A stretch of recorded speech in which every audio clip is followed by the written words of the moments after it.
छत्तीसगढ़ के अबूझमाड़ के घने जंगलों में बुधवार यानी 21 मई को नक्सल विरोधी अभियान ने एक नया इतिहास रच दिया।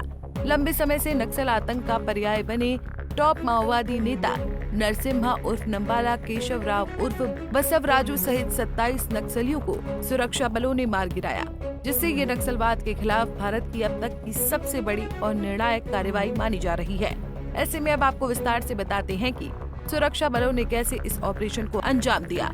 वहीं ये भी जानेंगे कि इस हमले में अब तक कितने नक्सली ढेर हुए। दरअसल ये ऑपरेशन बस्तर क्षेत्र के 4 जिलों जिनमें नारायणपुर, बीजापुर, दंतेवाड़ा और कोंडा गांव शामिल है, वहां हुआ। यहां की जिला रिजर्व गार्ड यानी डीआरजी की संयुक्त कार्रवाई में इस ऑपरेशन को सफलतापूर्वक अंजाम दिया गया। करीब 500 सुरक्षा बलों की टीमें 19 मई की दोपहर से लगातार 42 घंटे तक चलाए गए इस अभियान में शामिल रहीं। वहीं इस ऑपरेशन के लिए सुरक्षा एजेंसियों को माओवादी टॉप लीडर्स की उपस्थिति की पुख्ता खुफिया जानकारी मिली थी, जहां कार्रवाई के दौरान बसवराजू के साथ उसके 20 बॉडीगार्ड नक्सली कमांडो भी ढेर हो गए, जबकि एक जवान की शहादत और एक अन्य के घायल होने की खबर भी सामने आई है। ऐसे में अब सबसे पहले आपको ये बता देते हैं कि कुख्यात नक्सली बसवराजू कौन है, जिसे सुरक्षा बलों ने मार गिराया। 71 वर्षीय बसवराजू मूल रूप से आंध्र प्रदेश के श्रीकाकुलम जिले का रहने वाला था। वो एक पढ़ा लिखा व्यक्ति था और REC वारंगल से इंजीनियरिंग की डिग्री ले चुका था।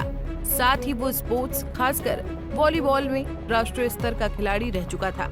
लेकिन युवावस्था में ही वो नक्सल विचारधारा से जुड़ गया और 1978-1979 में इस आंदोलन में पूरी तरह सक्रिय हो गया।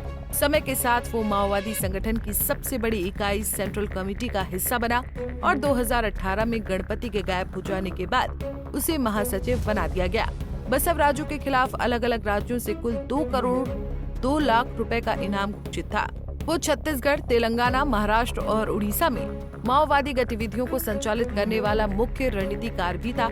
उसे एम्बुश की योजना बनाने, सुरक्षा बलों पर हमले करवाने और संगठन की नीतियों को तय करने में मास्टरमाइंड माना जाता था। हालांकि इतने बड़े कुख्यात नक्सलवादी को पकड़ना सुरक्षा बलों के लिए किसी चुनौती से कम नहीं था। ऐसे में सुरक्षा बलों को इसके लिए बड़ा ऑपरेशन लॉन्च करना पड़ा था। इस ऑपरेशन को ब्लैक फॉरेस्ट नाम दिया गया, जो एक सटीक योजना, उच्च स्तरीय सहयोग और क्षेत्रीय जानकारी रखने वाले सुरक्षा बलों की कुशलता का परिणाम था।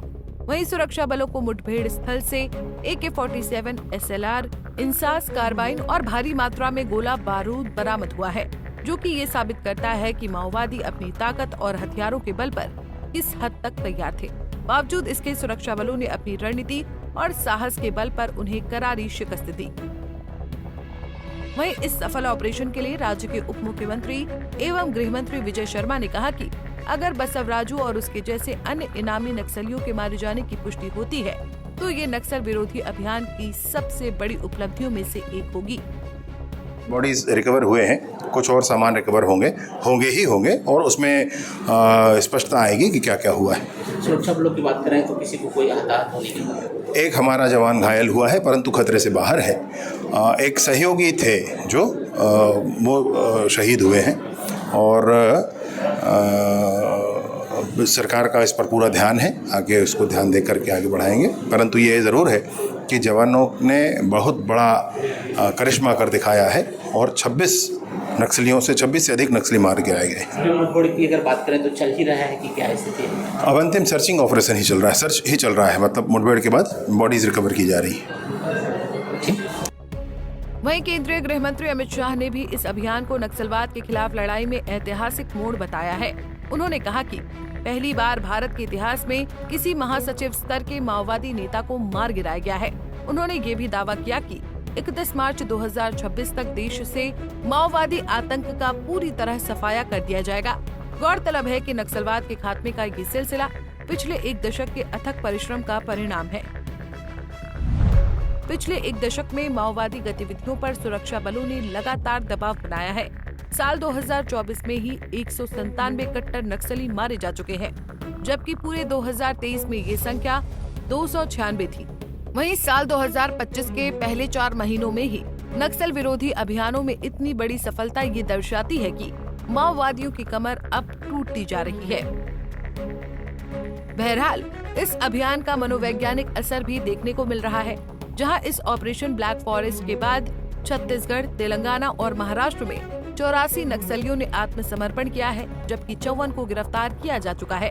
ऐसे में ये ऑपरेशन साफ संकेत देता है कि अब माओवादी खुद को असुरक्षित महसूस कर रहे हैं और संगठन में टूट की स्थिति बनने लगी है।